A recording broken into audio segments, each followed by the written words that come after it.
Ashama harka fuudhee akkam jirtan hordoftoota chaanala kootii kan taatan marti keessanuu nagaan rabbii lafaaf iddoo jirtanitti isiniif haa baay'attu akkam turtan akkamsaa kana keessan ani obboleettiin keessan nagaa guuturraafaa qaba nageenya na bukkee ture simbirallee jiraatu isiniin jecha namoonni chaanala kanaaf haaraa taatan subscribe gochuudhaan maatii keenyatti dabalamaa kan maatii koo turtan immoo hanga yoonaa yaadawwan garaagaraatiin na deeggaraa turtan galatoomaa galata guddaa na biraa qabdan isiniin jechuu jaaladha deebi'ee dhufee jira akkuma jalqaba irratti argitan kana jechuudha ka.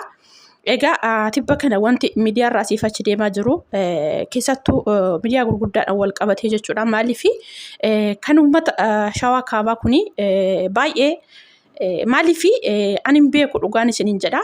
Uummanni kuni obsa fixateet namarraa gaafa abdii kutatu waaqatti ba'uuf gadi ba'ee jechuudha. Kallattii kamiinuu akkuma argaa jirtan kanaadha jechuudha. Baay'ee waan nama gaddisiisusi.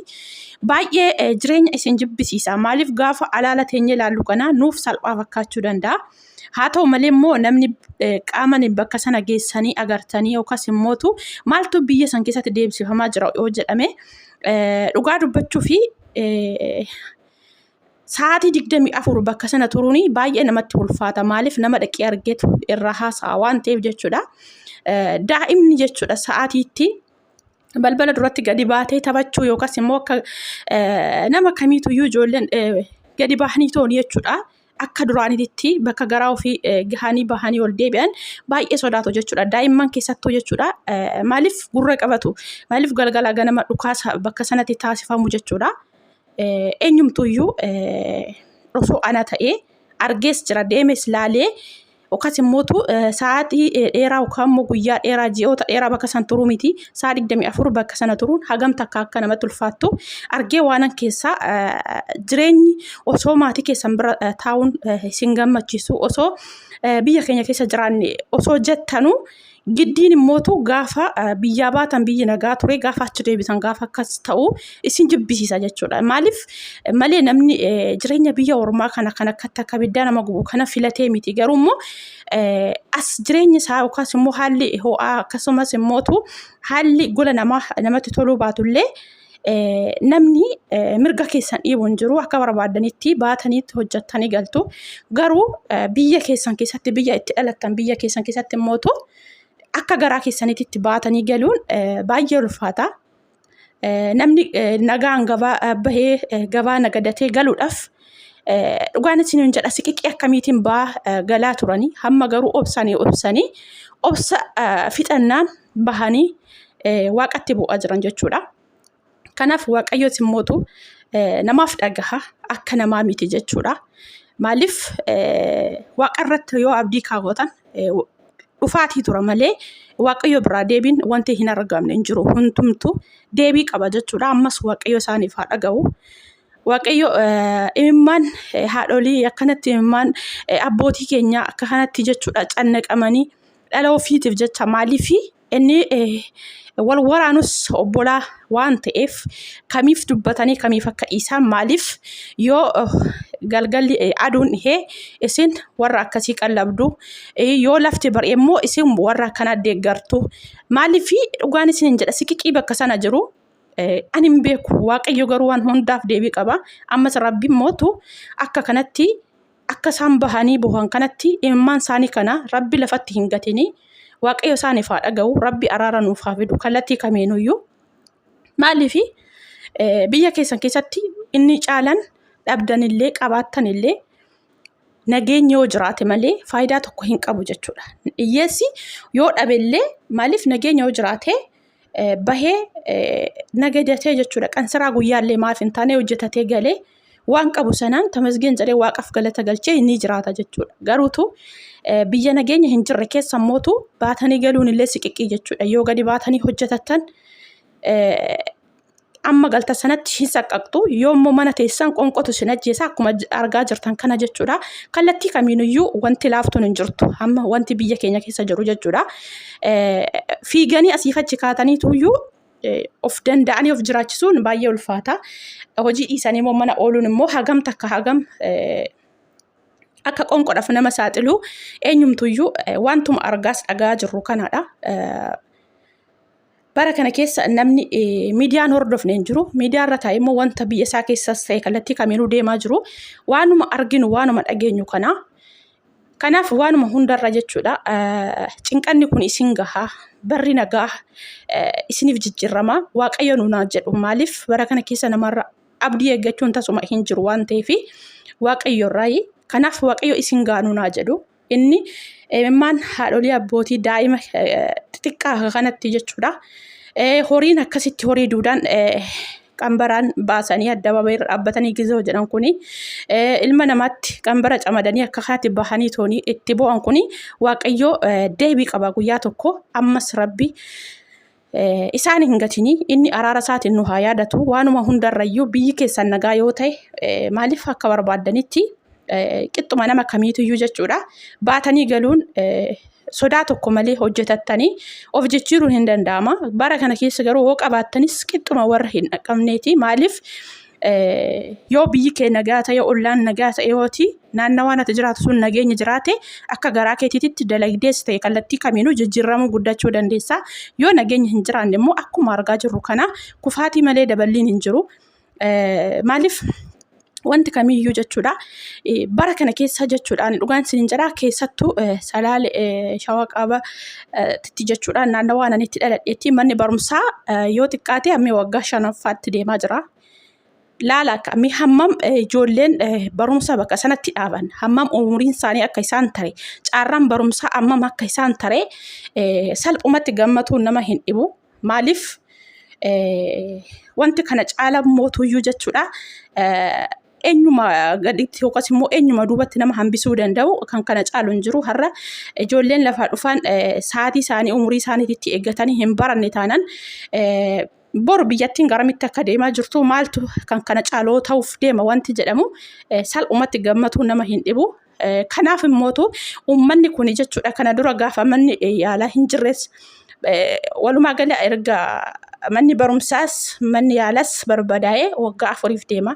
Garuu kana hundumaa gara waggaa 5 deemaa jira. Kana hunda isaayyuu immoo obsanii arra ga'an garuu hin gamteef nageenya hin jiru ammallee obsanillee uumayyuu deebiin arganne.